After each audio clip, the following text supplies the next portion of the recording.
پاس کے ہمسائے، دور کے ہمسائے اور کروٹ کے ساتھی۔ فرمایا کہ ایک وہ پڑوسی ہے کہ جو قرابت دار ہے، یہ قرابت رشتہ داری کی بھی ہو سکتی ہے اور اسلامی رشتے کے حوالے سے بھی۔ دوسرا وہ پڑوسی جو اجنبی ہے، اس اجنبی سے مراد یہ ہے کہ جو رشتہ دار نہ ہو، اور وہ بھی ہے جو کسی بھی مذہب سے تعلق رکھتا ہو لیکن آپ کا پڑوسی ہو۔ تیسرا وہ جس کے ساتھ دفتر یا کارخانے میں، سفر میں یا کلاس میں یا مجلس میں قربت کا تعلق قائم ہو جائے تو وہ بھی پڑوسی ہے۔ ان سب کے درجہ بدرجہ حقوق ہیں۔ رسول اللہ صلی اللہ علیہ وسلم نے فرمایا کہ وہ شخص مومن نہیں جس کی شرارتوں سے اس کا پڑوسی محفوظ نہ ہو۔ آج کوئی ایسا ہے کہ جس کی شرارتوں سے اس کا پڑوسی محفوظ ہے؟ مجھے نہیں لگتا۔ بہت کم ایسے لوگ ہیں کہ جو بڑا خیال کرتے ہیں۔ تو لہٰذا ہمیں پڑوس کا خیال رکھنا چاہیے کہ آپ کی وجہ سے آپ کا پڑوسی پریشان نہ ہو، وہ کسی مشکل کا اسے سامنا نہ کرنا پڑے۔ اور فرمایا کہ وہ شخص مومن نہیں جس کی شرارتوں سے اس کا پڑوسی محفوظ نہ ہو، اور جو اپنے پڑوسی کی عزت نہ کرے اس کا ایمان کامل نہیں ہے۔ اور آپ علیہ السلام نے یہ بھی فرمایا کہ جبرائیل علیہ السلام نے آ کر مجھے پڑوسی کے حقوق کے بارے میں اتنی تاکید کی کہ مجھے گمان گزرا کہ کہیں پڑوسی کو وراثت میں حصہ نہ دیا جائے۔ یعنی مجھے اتنا گمان گزرا کہ انہوں نے تاکید کی کہ مجھے گمان گزرا کہ کہیں ایسا نہ ہو کہ پڑوسی کو وراثت میں حصے دار نہ بنا دیا جائے۔ یعنی اتنی تاکید ہے، اتنا ان کا حق ہے۔ اللہ تعالیٰ ہمیں پڑوسی کے حقوق پورے کرنے کی توفیق نصیب فرمائے۔ آیت نمبر 37 تا 40، 37 to 40، اس میں بخل، ریاکاری کی ممانعت۔ بخل کہتے ہیں جہاں خرچ کرنا ہو وہاں نہ کرے۔ اسراف کہتے ہیں کہ جہاں خرچ نہ کرنا ہو وہاں پر بے دری خرچ کرے۔ جہاں خرچ کرنا ہو وہاں خرچ کرے تو یہ اعتدال ہے۔ ٹھیک ہے نا؟ میں دوبارہ عرض کرتا ہوں، جہاں خرچ نہ کرنا ہو وہاں کرے، یہ اسراف ہے۔ جہاں خرچ کرنا ہو وہاں کرے، یہ اعتدال ہے۔ جہاں خرچ کرنا ہو وہاں نہ کرے اور پیسے پر تالا لگا دے تو وہ بخیل، اسے بخیل کہتے ہیں۔ تو فرمایا کہ یہاں پر بخل کی بھی ممانعت ہے اور ریاکاری، دکھانے کے لیے، لوگوں کو دکھانے کے لیے اچھے کام کرنا، اور انفاق فی سبیل اللہ کا حکم، اور فرمایا کہ جس کو اللہ اور قیامت کے دن پر ایمان نہ ہو وہی ریاکاری کر سکتا ہے۔ یہ بھی فرمایا کہ اللہ کسی پر ذرہ برابر بھی ظلم نہیں فرماتا اور نیکی کا اجر دگنا فرماتا ہے۔ اور آیت نمبر 41 میں فرمایا کہ قیامت کے دن تمام انبیاء اپنی اپنی امتوں کے احوال اور اعمال کی شہادت دیں گے۔ فَكَيْفَ إِذَا جِئْنَا مِن كُلِّ أُمَّةٍ بِشَهِيدٍ وَجِئْنَا بِكَ عَلَىٰ هَٰؤُلَاءِ شَهِيدًا، تو کیسی ہوگی جب ہم ہر امت سے گواہ لائیں اور اے محبوب تمہیں ان سب پر گواہ اور نگہبان بنا کر لائیں۔ اب یہاں پر علماء فرماتے ہیں کہ جتنے بھی نبی ہیں وہ سب کے سب جب اللہ تعالیٰ کے حضور حاضر ہوں گے تو اللہ تبارک و تعالیٰ ان سے پوچھے گا تو اس نبی کو اور وہ اپنی امت کے ایمان اور کفر و نفاق اور تمام افعال پر گواہی دیں گے۔ وہ کہیں گے کہ مولا ہم نے تیرا پیغام ان تک پہنچا دیا تھا، اور ان میں سے جو کرتا ہوگا اللہ تعالیٰ کے حضور گواہی دیں گے۔ اور فرمایا کہ وَجِئْنَا بِكَ عَلَىٰ هَٰؤُلَاءِ شَهِيدًا، اب ان انبیاء پر کون گواہ ہو؟ ایک روایت یہ ہے کہ ان انبیاء پر یہ امت محمدی گواہی دے گی کہ ہم گواہ ہیں کہ انہوں نے کیا ہے۔ تو جب اس امت محمدی سے کہا جائے گا کہ تم پر گواہ کون ہے، تمہیں کس نے بتایا، تو سب کہیں گے کہ ہمارے محمد مصطفیٰ صلی اللہ علیہ وسلم نے بتایا ہے، اس لیے ہم گواہ ہیں۔ تو فرمایا کہ وَجِئْنَا بِكَ عَلَىٰ هَٰؤُلَاءِ شَهِيدًا، اور محبوب ہم آپ کو ان تمام پر گواہ بنا کر لائیں گے۔ تو یہاں پر اس بات کا بیان کہ حضور علیہ السلام انبیاء کی شہادت کے درست ہونے کی گواہی دیں گے۔ آیت نمبر 42 میں انبیاء اور رسول کی نافرمانی کرنے والے کے پچھتاوے کا ذکر ہے کہ بالآخر انہیں پچھتاوا ہوگا، لیکن جب انہیں پچھتاوا ہوگا تو اس وقت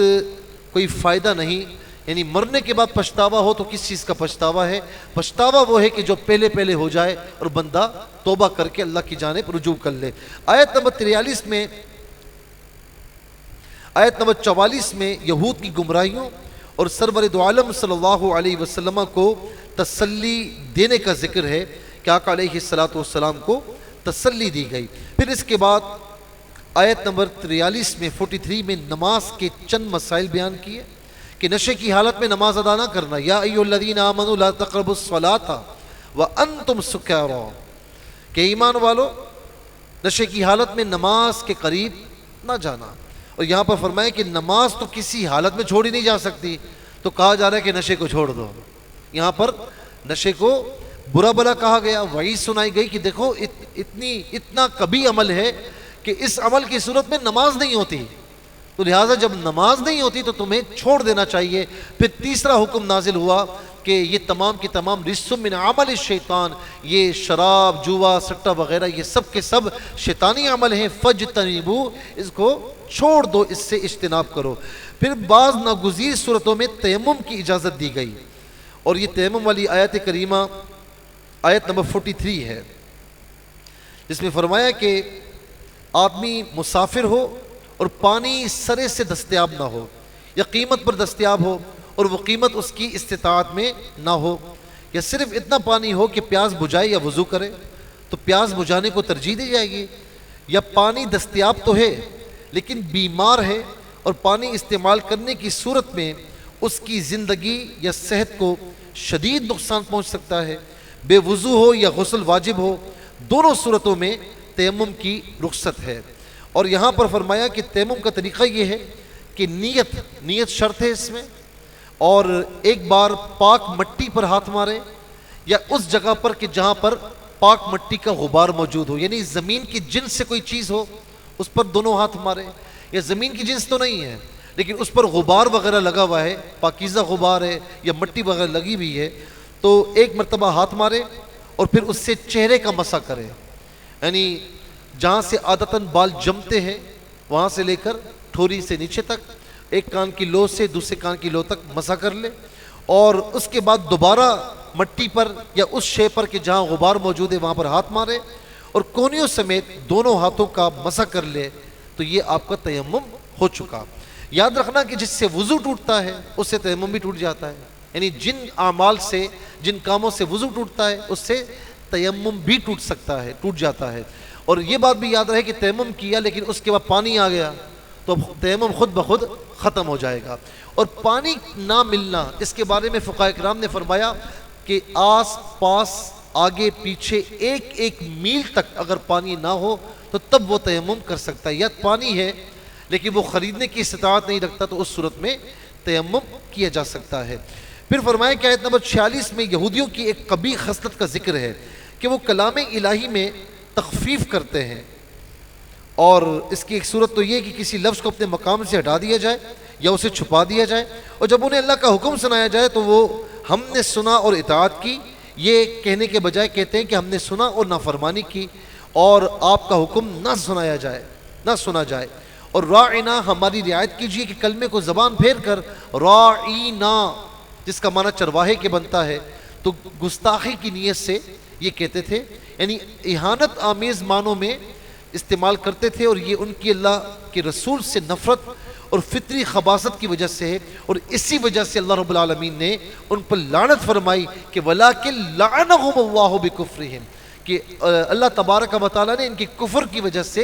ان کے خبث باطن کی وجہ سے ان پر لعنت فرمائی. فَلَا يُؤْمِنُونَ إِلَّا قَلِيلًا، تو ان میں سے بہت تھوڑے ہیں جو ایمان لاتے ہیں، باقی یہ ایمان والے نہیں ہیں. اور پھر اس کے بعد آیت نمبر 48 میں فرمائے کہ اللہ تعالیٰ شرک کے گناہ کو کسی صورت میں معاف نہیں فرماتا جب تک کہ توبہ نہ کی جائے، اور باقی جو گناہ ہیں اللہ تبارک و تعالیٰ چاہے تو اسے معاف فرما دیتا ہے. آیت نمبر 49 میں اپنی پاک بازی بیان کرنے والوں کا رد ہے. پیچھے بھی ایک مقام آیا تھا جہاں پر اپنے منہ جھوٹی تعریفیں، اب یہاں پر بھی یہ مقام آیا، میں بڑا پاک ہوں اور میں تہجد بھی پڑھتا ہوں، رات کو اٹھ کر اللہ کی عبادت بھی کرتا ہوں، قرآن کی تلاوت بھی کرتا ہوں. میرے بھائی یہ باتیں بتانے کی نہیں ہوتی، جو کرتا ہے وہ کبھی نہیں بتاتا، جو نہیں کرتا وہ لوگوں کے سامنے بیان کر رہا ہوتا ہے، اپنی پاکیزگیاں لوگوں کے سامنے جھاڑ رہا ہوتا ہے. اور لوگ بھی بیوقوف ہوتے ہیں، سمجھتے ہیں کہ ہاں یار یہ بڑا نیک، یہ کہہ رہا ہے میں نیک ہوں، یہ کہہ رہا ہے میں ایسا ہوں، اور اس کی حالت تو دیکھو، دین سے دور، عمل سے دور، اور لوگوں کو ان کا مال نکلوانے کے لیے، ان کو روب میں ڈالنے کے لیے جھوٹی تعریفیں. یاد رکھنا کہ جو تعریف کے لائق ہوتا ہے نا، لوگوں کے دلوں میں اللہ تعالیٰ اس کی محبتیں ڈال دیتا ہے، لوگ اس کی تعریف کرنے پر مجبور ہوتے ہیں۔ ایسا نہیں کہ ایک جتا بنایا ہوا ہے، 2-3 بندے ساتھ رکھے ہوئے، جہاں جاتا ہے اور وہ 2-3 بندے اس کی تعریفیں شروع کر دیں، اس کا کوئی فائدہ نہیں ہے۔ ظاہری طور پر کہیں نہ کہیں عزت مل جائے گی، لیکن پھر بے عزتی مقدر بنے گی۔ فرمایا الم تر الی الذین یزکون انفسہم، محبوب تم نے انہیں نہ دیکھا کہ جو خود اپنی ستھرائی بیان کرتے ہیں؟ بل اللہ یزکی من یشاء، سنو اللہ تعالیٰ جسے چاہتا ہے پاکیزگی عطا فرماتا ہے۔ ولا یظلمون فتیلا، اور کسی پر بھی ظلم نہیں کیا جائے گا۔ پھر اس کے بعد آیت نمبر 51 میں 51 میں اہل کتاب بت اور شیطان پر ایمان لاتے ہیں۔ یہود کے سردار کعب بن اشرف اور حیی بن اخطب رسول اللہ صلی اللہ علیہ وسلم کے خلاف جنگ کی خاطر مشرکین مکہ کو حلیف بنانے کے لیے گئے، تو مشرکین مکہ نے کہا کہ جب تک تم لوگ ہمارے بتوں کو سجدہ نہیں کرو گے ہم تم پر اعتبار نہیں کریں گے۔ تو قرآن نے بتایا کہ حضور نبی کریم علیہ السلام سے ان کی عداوت کی وجہ سے انہوں نے ان کے بتوں کو سجدہ کر لیا، اور آقا علیہ السلام کی عداوت کی وجہ سے اللہ کی لعنت کے سزاوار وہ بنے۔ حالانکہ اس سے پہلے آل ابراہیم علیہ السلام، آل ابراہیم کو بھی اللہ رب العالمین نے کتاب و حکمت اور بادشاہت کا اعزاز عطا فرمایا تھا، وہ جسے چاہے نواز دے۔ لیکن یہودی حضور نبی کریم علیہ السلام سے حسد کیا کرتے تھے کہ یہ نبوت بنی اسرائیل سے بنی اسماعیل میں کیسے آ گئی، نبوت ان کو کیسے مل گئی، اور پوری زندگی جو ایمان نہیں لائے کافر رہے، وہ بغض و عناد اور حسد کینے کی وجہ سے جو ہے وہ یہی سوچتے رہے، اسی آگ میں جلتے رہے کہ یہ نبوت انہیں کیسے مل گئی، یہ ہماری قوم میں کیوں نہیں آئی۔ پھر اس کے بعد آیت نمبر 58 یہاں پر یہ بھی فرمایا 51 میں کہ یہود کو ان کی نافرمانیوں کی پاداش میں جہنم کا سخت عذاب دیا جائے گا، ان کی کھالیں جلتی رہیں گی، اور جلنے کے بعد انہیں نئی کھالیں دے کر عذاب کو جاری رکھا جائے گا۔ یہ ان کی سزا اللہ تبارک و تعالیٰ نے بیان فرمائی۔ پھر اس کے بعد آگے چل کر فرمایا کہ آیت نمبر 58 میں اللہ تعالیٰ نے فرمایا کہ امانتیں ان کے حقداروں کو دو، اور جب فیصلہ کرنے لگو تو انصاف کے ساتھ فیصلہ کرو۔ حکومت، اقتدار اور منصب و عہدہ بھی امانت ہے، مشورہ بھی امانت ہے، اور کسی کے پاس کسی نے کوئی چیز ودیعت رکھی وہ بھی امانت ہے۔ رسول اللہ صلی اللہ علیہ وسلم نے فرمایا کہ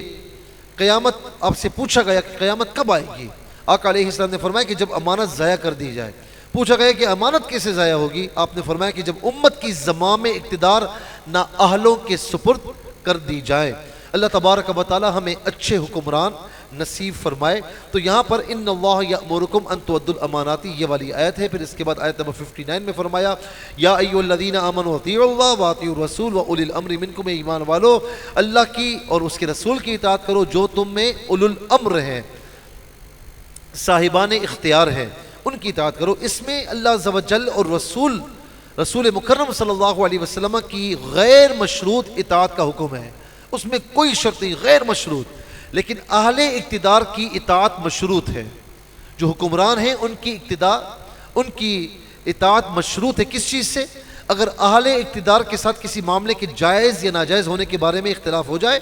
تو فیصلہ قرآن و سنت کی روشنی میں کیا جائے گا، اللہ اور اس کے رسول کے فرامین کی روشنی میں کیا جائے گا۔ پھر آیت نمبر 60 سے لے کر 63 تک منافقین کی مکروہ چالوں کا اور دو رخ پن کا ذکر ہے۔ اس کے بعد اہل ایمان کے لیے ایک ایمان افروز نوید، یہ بڑی زبردست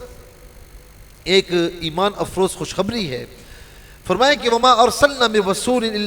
الا لیطاع باذن اللہ ولو انہم اذ ظلموا انفسهم جاءوک فاستغفروا اللہ واستغفر لهم الرسول لوجدوا اللہ توابا رحیما۔ یہ آیت نمبر 64 ہے، 64۔ فرمایا کہ اور ہم نے ہر رسول کو صرف اس لیے بھیجا کہ اللہ کے اذن سے اس کی اطاعت کی جائے،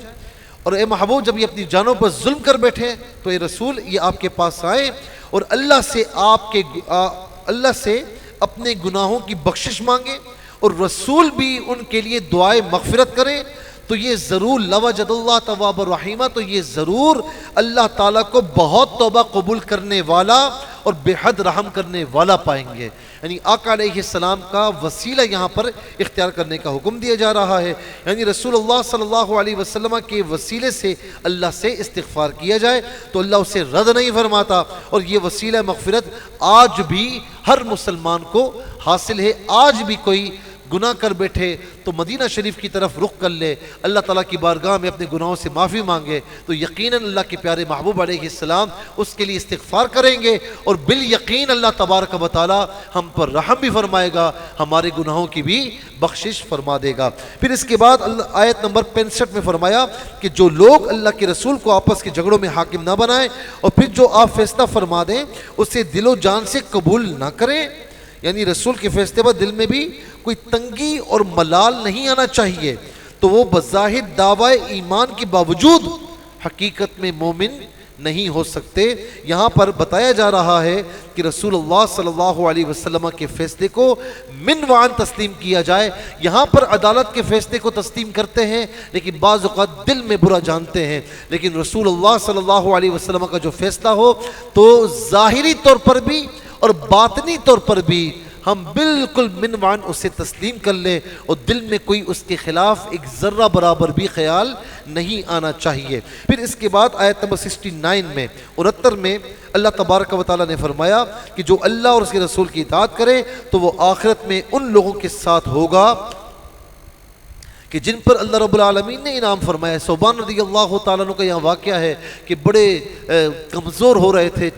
چہرہ پیلا ہو رہا تھا، آقا علیہ السلام کی بارگاہ میں آئے، آقا علیہ السلام نے پوچھا تو اس کی یا رسول اللہ کوئی پریشانی نہیں، بس ایک پریشانی ہے، ایک غم ہے کہ روز قیامت آپ کے صدقے میں جنت مل گئی، میں آپ سے بڑی محبت کرتا ہوں، یہاں کبھی میری آنکھیں آپ کی دیدار کی پیاسی ہوتی ہیں تو دوڑا دوڑا آتا ہوں، آپ کا دیدار کر کے اپنی آنکھوں کی پیاس کو بجھا لیتا ہوں، یا رسول اللہ آپ کے صدقے میں جنت مل بھی گئی، آپ کس مقام پر ہوں گے، میں کس مقام پر ہوں گا، وہاں پر میری آنکھیں آپ کی دیدار کی پیاسی ہوئی تو یا رسول اللہ آپ کا دیدار نہ ہوا تو پھر ساری نعمتیں میرے لیے ہیچ ہو جائیں گی، ساری نعمتیں بیکار ہو جائیں گی، بس یہی سوچتا ہوں۔ تو اللہ تبارک و تعالیٰ نے یہ آیت کریمہ کا نزول فرمایا کہ جس نے اللہ اور اس کے رسول کا حکم مانا تو روز قیامت وہ انہی کے ساتھ ہوگا جن پر اللہ رب العالمین نے انعام فرمایا۔ وہ کون کون ہے؟ وہ انبیاء ہیں، صدیقین ہیں، شہداء ہے اور عباد الصالحین ہیں۔ جو جس سے محبت کرے گا روز قیامت اسی کے ساتھ اللہ رب العالمین اسے کر دے گا۔ اس کے بعد جہاد کے بارے میں احکامات، ہدایات اور کامیابی کی بشارتیں ہیں۔ مسلمانوں کو خبردار کیا گیا کہ ایسے عالم میں جب معاشرے کے کمزور لوگ، عورتیں اور بچے مدد کے لیے پکارے تو ہمیں ظالموں کی بستی سے نکال دو، تو مظلوموں کی مدد کے لیے ان پر میدان جہاد میں آنا لازمی ہے۔ پھر اس کے بعد اللہ رب العالمین فرماتا ہے آیت نمبر 76 میں کہ منافق اور بزدل لوگوں کو جب جہاد کی دعوت دی جاتی ہے تو جانے کے خوف سے ان کے دل لرز جاتے ہیں اور وہ زندگی کی مہلت چاہتے ہیں۔ پھر اس کے بعد اگلی آیت کریمہ میں اللہ تبارک و تعالیٰ نے خاص طور پر یہ فرمایا کہ افلا یتدبرون القرآن وَلَوْ كَانَ مِنْ عِنْدِ غَيْرِ اللَّهِ لَوَجَدُوا فِيهِ اخْتِلَافًا كَثِيرًا۔ اس میں باقاعدہ یہ کہا جا رہا ہے کہ قرآن پر غور کیوں نہیں کرتے، اور اگر یہ قرآن غیر خدا کے پاس سے ہوتا، یعنی اللہ تعالیٰ کی سوا کسی اور کا کلام ہوتا، کسی مخلوق کا ہوتا تو اس میں اختلاف پاتے۔ قرآن نے ایک اصول بتایا کہ حالت جنگ اور زمانہ جنگ میں امن اور خوف یعنی فتح و شکست کے حوالے سے ہر سنی سنائی خبر کو پھیلانا نقصان کا باعث بنتا ہے۔ ایسے زمانے میں خبروں پر نگرانی کا اہتمام ہونا چاہیے، اور پھر خاص طور پر یہ فرمایا کہ کسی خبر کی اشاعت مسلمانوں کے لیے مفید اور کس کی اشاعت مسلمانوں کے لیے نقصان دہ ہے۔ اسے آج کل کی اصطلاح میں سینسرشپ کہا جاتا ہے۔ تو ہر ملک کے اپنے معاملات ہوتے ہیں، ہر قوم کے اپنے معاملات ہوتے ہیں، تو اسی لیے اگر ملکی اعتبار سے بھی دیکھا جائے تو کون سی خبر کس کو کس طریقے سے شائع ہونی چاہیے اس میں دیکھا جائے، یہ کہیں ملکی مفادات کے خلاف تو نہیں، یہ کہیں پر جو ہے وہ اسلام کے مفادات کے خلاف تو نہیں، تو پھر اس کو سینسر کیا جا سکتا ہے اور اس پر غور کیا جا سکتا ہے۔ یہاں پر اس بات کو بیان فرمایا اللہ تبارک و تعالیٰ نے۔ اور پھر اس کے بعد آیت نمبر 84 میں پھر کیونکہ یہاں پر ایک چیز اور بھی ہے کہ جدید دنیا میں بھی حالت جنگ میں خبروں کی اشاعت سرکاری کنٹرول کے مطابق ہوتی ہے۔ اس کا فیصلہ کرنا اہل نظر اور سیاست اور جنگ کے جو ایکسپرٹس ہوتے ہیں ان کا کام ہوتا ہے، کیونکہ فوج اور قوم کے مورال پر ان افواہوں کا اثر پڑتا ہے، اور اب میدانوں کے علاوہ پروپیگنڈا کر کے بھی نفسیاتی جنگ لڑی جاتی ہے، جھوٹی خبریں پھیلائی جاتی ہیں۔ تو خاص طور پر جنگ کے زمانے میں یا کہیں پر ٹینشن چل رہی ہو تو اس وقت کسی خبر کو پھیلانے سے روکنا یہ مسلمانوں کی ذمہ داری ہے کہ ایسی خبر جس سے مسلمانوں کا مورال ڈاؤن ہوتا ہو تو ایسی خبر کو روکنا یہ مسلمانوں کی ذمہ داری ہے۔ پھر اس کے بعد آیت نمبر 84 میں نبی علیہ السلام کو خود جہاد کرنے اور ایمان والوں کو جہاد کی ترغیب دینے کا حکم ہے۔ آیت نمبر 85 میں فرمایا کہ جائز سفارش کا اجر اور ناجائز سفارش کا وبال سفارش کرنے والے پر ہوگا۔ جائز سفارش کرنا اچھی بات ہے اور ناجائز سفارش کرنا یہ گناہ ہے۔ آیت نمبر 86 میں معاشرتی آداب بتائے گئے کہ جب تمہیں کسی لفظ سے سلام کیا جائے تو تم اس سے بہتر الفاظ میں جواب دو، جیسے السلام علیکم کی جواب میں وعلیکم السلام ورحمۃ اللہ وبرکاتہ، یا کم از کم انہی الفاظ میں جواب دو جیسے السلام علیکم کی جواب میں وعلیکم السلام، تو کم از کم اتنا ہو، اور بڑھا کر ہو تو یہ بہت اچھا ہے۔ اللہ تبارک و تعالیٰ فرماتا ہے وَإِذَا حُيِّيتُمْ بِتَحِيَّةٍ فَحَيُّوا بِأَحْسَنَ مِنْهَا أَوْ رُدُّوهَا، یہ آیت نمبر 86 ہے۔ پھر اس کے بعد زمانہ جنگ میں مسلمانوں کو کئی طرح کے لوگوں سے واسطہ پڑتا ہے، تو اس بات کا بھی اللہ تبارک و تعالیٰ نے یہاں ذکر کیا۔ اور پھر اس کے بعد آیت نمبر 92 میں قتل خطا کا حکم بیان ہوا کہ اگر کسی مسلمان کے ہاتھوں غیر ارادی طور پر غلطی سے کسی مسلمان کا قتل ہو جائے تو اس کی تلافی کے لیے کفارہ بھی دینا ہوگا اور مقتول کے ورثاء کو دیت بھی دینی ہوگی، سوائے اس کے کہ مقتول کے ورثاء دیت معاف کر دیں۔ اس طرح کسی معاہد قوم کا، یعنی جو ذمی ہیں، غیر مسلم ہیں لیکن ذمی ہیں، مسلمانوں کے ملک میں رہتے ہیں، تمام قوانین پر عمل کرتے ہیں، اسلام کے خلاف کسی چیز میں حصہ نہیں لیتے، تو فرمایا کہ کوئی فرد ان میں سے مسلمانوں کے ہاتھوں غلطی سے قتل ہو جائے تو اس کا حکم بھی یہی ہے کہ اس کو قصاص، یعنی جس نے قتل کیا ہے قصاص میں اسے بھی مارا جائے گا، اور اگر وہ معاف کر دے مقتول کے ورثاء تو پھر دیت دینی ہوگی۔ اگر کسی مسلمان کے ہاتھوں کسی دشمن قوم کا کوئی فرد غلطی سے قتل ہو جائے تو اس کے لیے صرف کفارہ ہے، کفارہ ایک مومن غلام کو آزاد کرنا ہے، اور اگر مومن غلام دستیاب نہ ہو، جیسا کہ اب دنیا میں غلامی کا رواج ختم ہو چکا ہے اور اسلام بھی غلامی ختم کرنے کو پسندیدگی کی نگاہ سے دیکھتا ہے، بلکہ اسلام نے تو مختلف ترغیبات دے کر اور اسے کار ثواب کے طور پر پیش کر کے اس کے خاتمے کی بنیاد ڈالی، تو ایسی صورت میں کفارہ 2 مہینے کے مسلسل روزے رکھنا ہے، یہ اللہ کی طرف سے توبہ ہے۔ قتل خطا کی دیت حدیث پاک میں بیان ہوئی کہ 1000 گولڈ یعنی 1000 طلائی دینار یا 10,000 نقرئی یعنی سلور درہم یا 100 اونٹ یعنی 100 اونٹ اس کی دیت بنتی ہے۔ سونے کے اعتبار سے دیکھا جائے تو 1000 دینار، چاندی کے اعتبار سے دیکھا جائے تو 10,000 جو ہے وہ چاندی کی دراہم، یا پھر اونٹ کے اعتبار سے دیکھا جائے تو 100 اونٹ اس کی دیت بنتی ہے۔ قتل خطا کی اور بھی اقسام ہیں۔ آیت نمبر 93 میں قتل عمد یعنی ارادی طور پر کسی بے قصور انسان کی جان کو تلف کرنا، اس کا حکم بیان کیا اور فرمایا کہ وَمَن يَقْتُلْ مُؤْمِنًا مُتَعَمِّدًا فَجَزَاؤُهُ جَهَنَّمُ خَالِدًا فِيهَا، کہ جس نے کسی بے قصور مسلمان کو،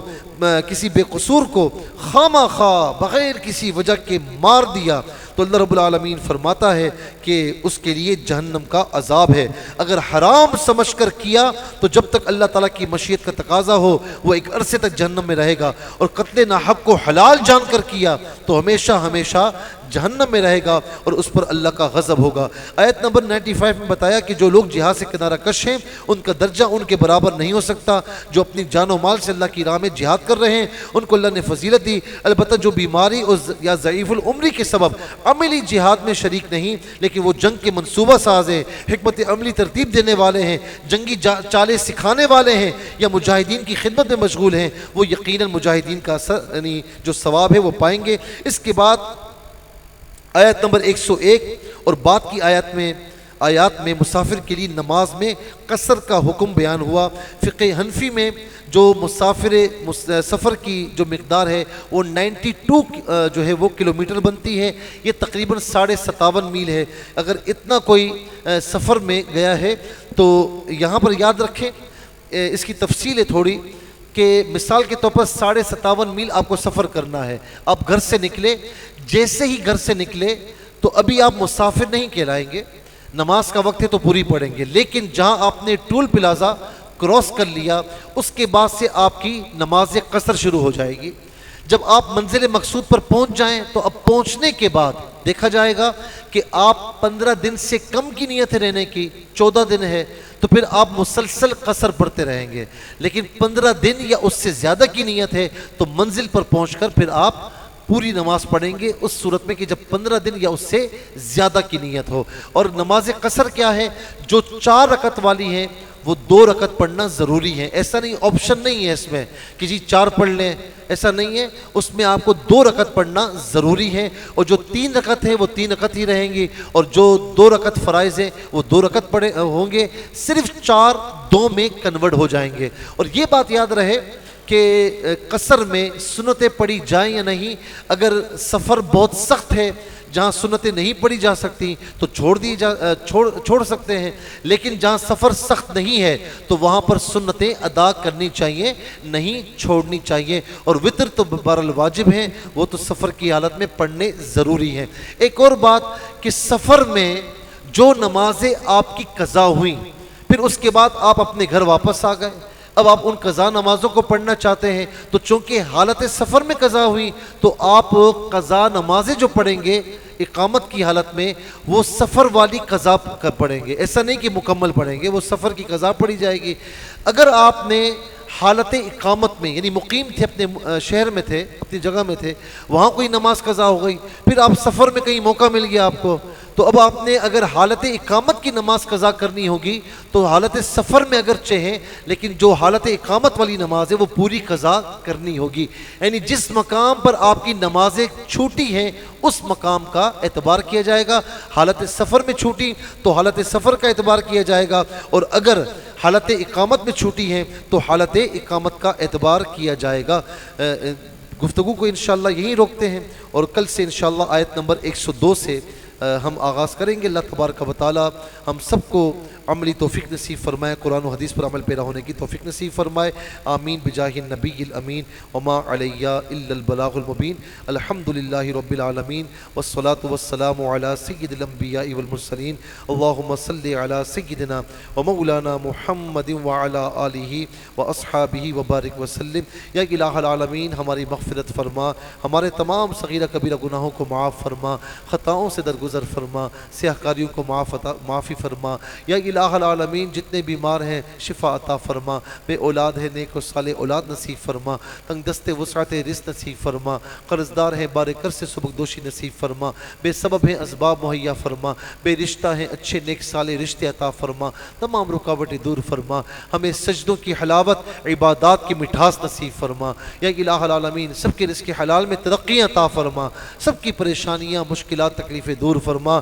بار بار حرمین طیبین کی زیارت نصیب فرما، حرمین طیبین میں ایمان بالخیر موت نصیب فرما، ہمیں اسی طرح اخیر رمضان تک ذوق و شوق کے ساتھ قرآن کے ساتھ جڑے رہنے کی توفیق نصیب فرما، اور پھر پوری زندگی ہمیں قرآن کے دامن کرم سے وابستہ رہنے کی توفیق نصیب فرما، ہماری ایک ایک دعا پر فرشتوں کی آمین فرما۔ وصلی اللہ تعالی علی خیر خلق محمد و آلہ و صحبہ اجمعین۔